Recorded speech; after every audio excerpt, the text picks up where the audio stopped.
O movimento homossexual na Bíblia. A história que narramos a seguir ocorreu em Israel, cerca de 1300 anos antes de Cristo. Certo levita e sua mulher tiveram de passar pelo território de Benjamim, em sua viagem para a região montanhosa de Efraim. Como já estava tarde, e a viagem seria longa, eles resolveram parar em Gibeá para passar a noite. Contudo, um velho morador do lugar, sentindo pena deles, insistiu para que se hospedassem em sua casa, pois o levita planejava dormir na praça da cidade. Certamente, pensou o velho, esse sujeito não sabe as coisas que ocorrem por essas ruas, mas o que poderia acontecer de estranho numa cidade pequena como Gibeá? Não eram seus moradores da tribo de Benjamim, povo escolhido por Deus? No passado, os homens daquela tribo eram soldados corajosos que marchavam sob a direção do Senhor. Entre eles, assim como em todo Israel, nenhum tipo de pecado social era tolerado, nada que pudesse ameaçar a família. As crianças podiam brincar livremente na rua, e as pessoas estavam sempre louvando o Senhor. No entanto, agora eles viviam em outro ambiente. A atmosfera dominante tornara-se diferente, porque eles não eliminaram completamente a influência dos pagãos de sua região. O fato é que os costumes dos cananeus, que habitavam no meio do povo de Benjamim, acabaram minando toda sua resistência moral. O homossexualismo, que era comumente praticado nas religiões cananeias, foi aos poucos se introduzindo na vida social do povo de Deus. Como consequência, as ruas de Gibeá deixaram de ser seguras. Nelas agora rondavam estupradores homossexuais. Foi por isso que o velho se dispôs a acolher os viajantes em casa. Ele quis protegê-los de um eventual abuso sexual. Entretanto, já abrigados em casa, eles foram surpreendidos com batidas insistentes na porta e homens do lado de fora gritando ao velho: "Traga para fora o homem que está na sua casa. Nós queremos ter relações com ele." Juízes 19:22, Bíblia na linguagem de hoje. Gibeá, anticidade de moradores dedicados a Deus, encontrava-se agora dominada pela influência homossexual.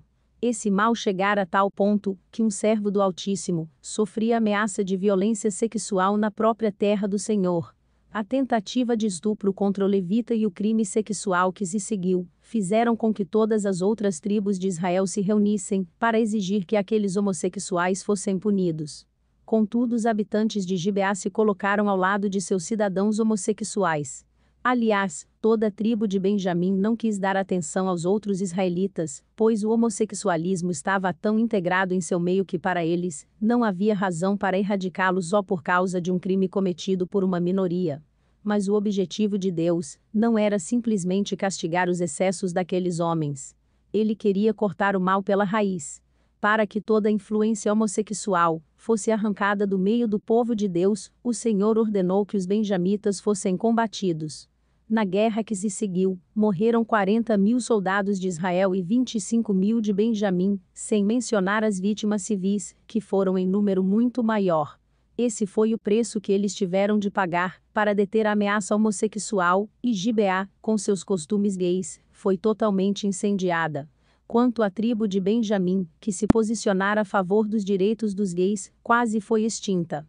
A tragédia moral de Gibeá é um alerta para a comunidade cristã de todos os tempos. Ela mostra que não só a sociedade secular, mas também os próprios crentes, são suscetíveis de perder a aversão pelas opiniões e práticas sexuais erradas. O ex-povo de Deus de Gibeá foi destruído, porque não amou a palavra do Senhor, nem obedeceu a ela. Muitos hoje não querem dar atenção a esse alerta.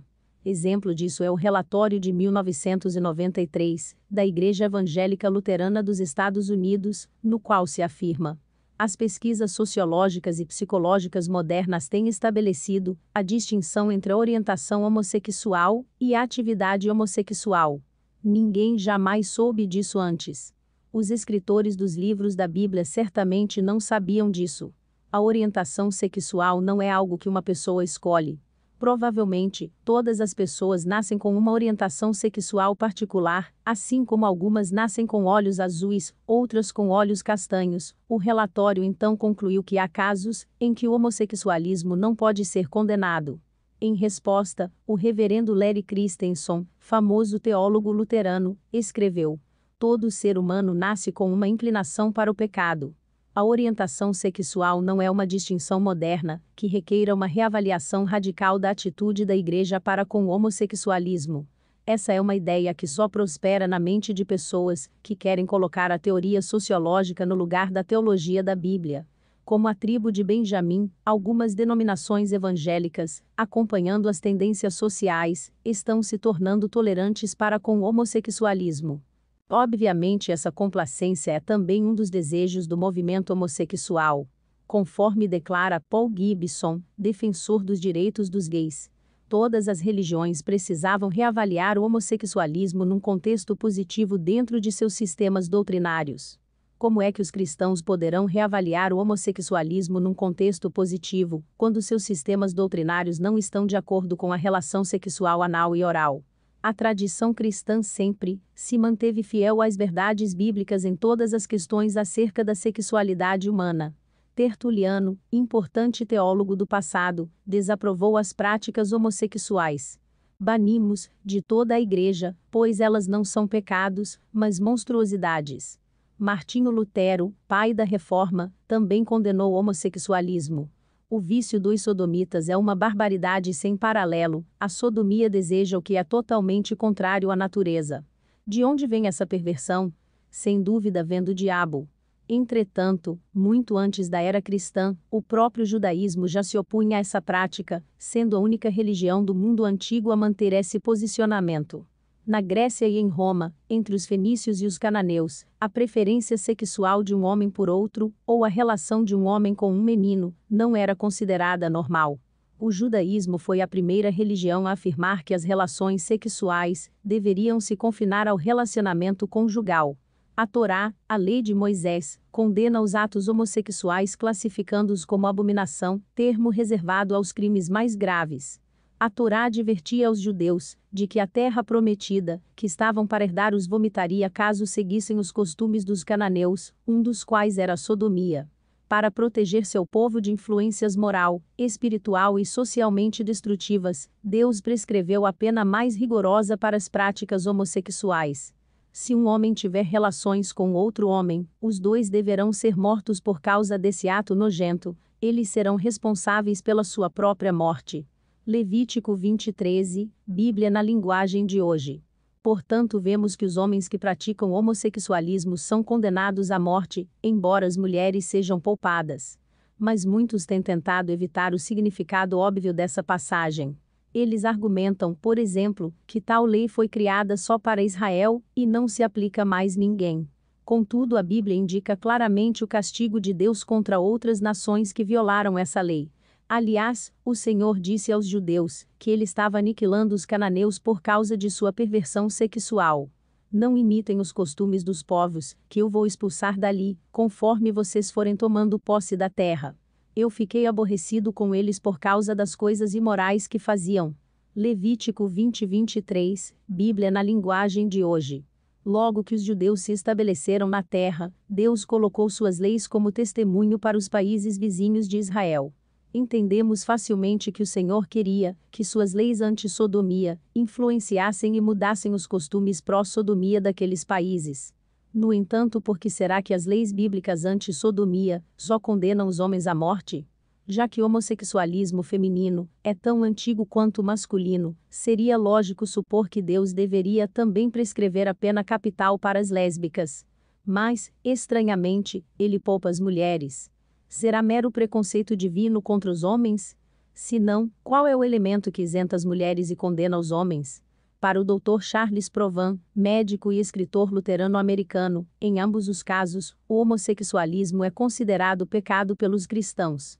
Mas a razão por que na Bíblia elas não são condenadas à morte, e eles sim, é que no caso dos homens, o sêmen é deliberadamente desperdiçado numa relação que pela natureza anula a fertilidade. Caracteriza uma violação clara do propósito de Deus para a sexualidade humana. Do ponto de vista do protestantismo histórico, a opinião do Dr. Provan está em plena harmonia com o melhor das tradições da Reforma.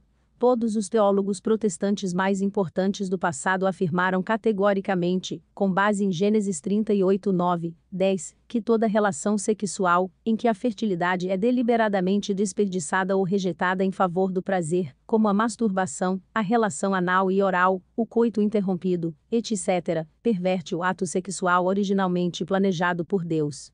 Lutero também mantinha essa posição. Para ele, o pecado dos homossexuais é comparado ao de Onã. E João Calvino, um dos maiores teólogos que a cristandade já conheceu, não só condenou o homossexualismo, mas também declarou que o desperdício do sêmen é algo monstruoso. Tanto Lutero quanto Calvino acreditavam ser o sêmen, a semente da vida, e conforme seu posicionamento, o pecado de Onã e os atos sexuais dos homossexuais masculinos têm um elemento em comum: o desperdício intencional dessa semente. Entretanto, independentemente da teologia protestante tradicional, até mesmo Sigmund Freud, psiquiatra e fundador da psicanálise, soube reconhecer o que é perversão sexual. Embora rejeitasse a tradição judaico-cristã, ele recomendou publicamente um critério útil pelo qual podemos avaliar as atividades sexuais. As seguintes citações são de uma série de palestras dadas por ele em Viena, Áustria, em 1917 e 1918. Nosso dever é oferecer uma teoria satisfatória, que esclareça a existência de todas as perversões descritas, e explicar sua relação com a chamada sexualidade normal. Tais desvios do objetivo sexual, tais relacionamentos anormais ao propósito sexual, têm se manifestado desde o começo da humanidade em todas as épocas das quais temos conhecimento, e em todas as raças, das mais primitivas às mais altamente civilizadas. Às vezes, têm tido êxito em alcançar a tolerância e a aceitação geral. Além disso, uma característica comum a todas as perversões é que nela se coloca de lado a reprodução. Este é realmente o critério pelo qual julgamos se uma atividade sexual é pervertida, quando ela não tem em vista a reprodução e vai atrás da obtenção de prazer independente. Você entenderá, pois, que o ponto decisivo no desenvolvimento da vida sexual está em subordiná-la ao propósito da reprodução. Tudo o que se recusa a se adaptar a essa finalidade, e só é útil para a busca de prazer, é chamado pelo vergonhoso título de perversão, e como tal é desprezado. É claro que Freud não limita a definição de perversão sexual à homossexualidade apenas, mas suas observações indicam o principal motivo por que o homossexualismo está entre os comportamentos sexuais inaceitáveis. Deus não aceita essa conduta, porque, embora esteja plenamente aberta ao prazer sexual, acha-se totalmente fechada à transmissão natural da vida. Essa também é a conclusão do relatório teológico Sexualidade Humana, preparado pela Igreja Luterana, Sínodo de Missouri, em 1981, o qual declara: obviamente, um relacionamento homossexual não é procriador. E isso não é meramente por escolha ou acaso, mas porque a própria natureza do relacionamento não poderia, sob circunstância alguma, ser procriadora. E é por isso que no Antigo Testamento, Deus condena a relação homossexual com tanto rigor. Ela destrói desnecessária e deliberadamente a semente da vida, que foi criada por Deus, para ser semeada somente na relação heterossexual monógama, isto é, na relação conjugal de um homem e uma mulher fiéis um ao outro no casamento. Confira Gênesis 1, 27, 28 e Malaquias 2, 15. Portanto, não devemos estranhar que Lutero tenha considerado os atos sexuais intencionalmente estéreis de Onã comparáveis à sodomia. Aliás, ele achava o comportamento sexual de Onã pior do que o incesto e o adultério. Mas não se deve fazer uma ideia errada da opinião de Lutero. Ele queria dizer que, embora o incesto e o adultério sejam pecados terríveis, pelo menos neles o ato sexual é praticado de maneira natural, deixando a natureza seguir o seu curso. Mas o que Onã fez impediu a ação criativa de Deus. Lutero, provavelmente, levou em consideração o fato de que Judá e Tamar tiveram parte numa espécie de incesto e adultério ao mesmo tempo, havendo até gravidez, e não foram mortos. Confira Gênesis 38. No entanto, Deus matou Onã, e o fez conforme a opinião de Lutero, por perverter o ato sexual. Contudo, não é só a Bíblia, a tradição judaica e a cristã que condenam a sodomia. As próprias pessoas que já estiveram envolvidas na homossexualidade agora reconhecem que esse estilo de vida não é normal. Escrevendo na edição de março de 1991, da revista Família em Foco, Bob Davis, que já foi gay assumido, afirma: não existe nenhuma evidência conclusiva que prove que a pessoa nasça com a homossexualidade. E o artigo de Davis ainda revela: não existe a tal inclinação para com o envolvimento homossexual, diz o Dr. George A. Heckers, professor de neuropsiquiatria da Escola de Medicina da Universidade da Carolina do Sul. Pelo contrário, continua, há situações adversas na vida de uma criança que podem levá-la a tentações homossexuais. Tais fatores podem surgir dentro da família. Muitos homens homossexuais, por exemplo, nunca sentiram calor humano e aceitação por parte de seus pais. Alguns viveram com mães dominadoras e hostis. Outros fatores importantes são rejeição por parte dos amigos, violência sexual cometida por homossexuais, relações sexuais com indivíduos do mesmo sexo e ausência de uma educação sexual saudável. No caso da lésbica, a falta de união com a mãe muitas vezes leva a um sentimento de isolamento de pessoas do sexo feminino. Nunca me senti como uma menina. Essa falta de identidade sexual também pode ser porque seu pai não lhe deu segurança e incentivo em sua identidade feminina. É muito comum um trauma sexual ser a causa da formação da lésbica. Pelo menos 85% das lésbicas com quem converso foram vítimas de abuso sexual, diz Darlene Bogle, conselheira na área de São Francisco.